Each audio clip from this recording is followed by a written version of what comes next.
गया खरी हो हमर यार मनावा तो एक बेर बात कर लगे हो गया खरी हो हमर यार मनावा तो एक बेर बात कर लगे हो गे सोना यारवा हो भरती पटनवा में आके मुलाकात कर लेगे आगे सुना यारवा हो भरती पटनवा में आके मुलाकात कर लेगे आगे चली जाइबौ छोड़ी के दुनिया विदाई अपने हाथ कर लेगे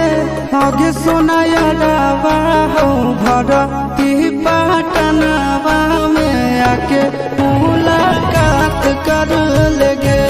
आगे सुना यारवा हो भरती पटनवा में आके मुलाकात कर लेगे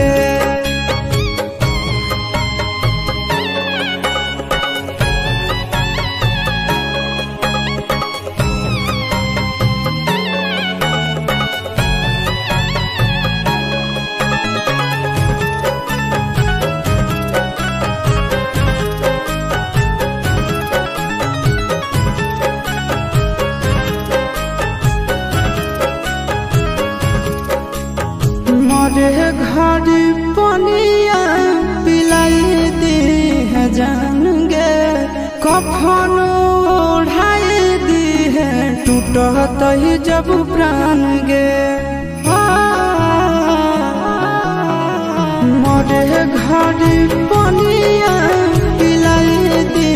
है जान गे कफन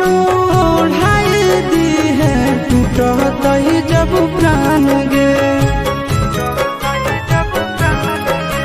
गे हमारा से तोरा जाती प्यार होता भेंट साथ छात कर लगे आगे सोना यारवा हो भरती पटनवा में आके मुलाकात कर लेगे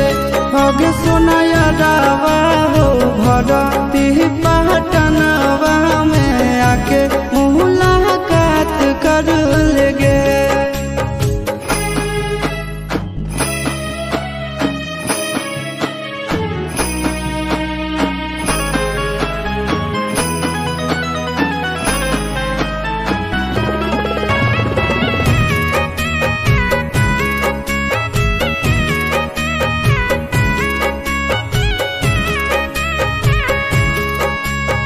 डॉक्टर जवाब दिल के बुलावा मौत के देखी के चेहरा जानू चल जाई है लौट के डॉक्टर जवाब दिल के बुलावा मौत के देखी के चेहरा जानू चल जाई है लौट के आगे अमन आलम दिला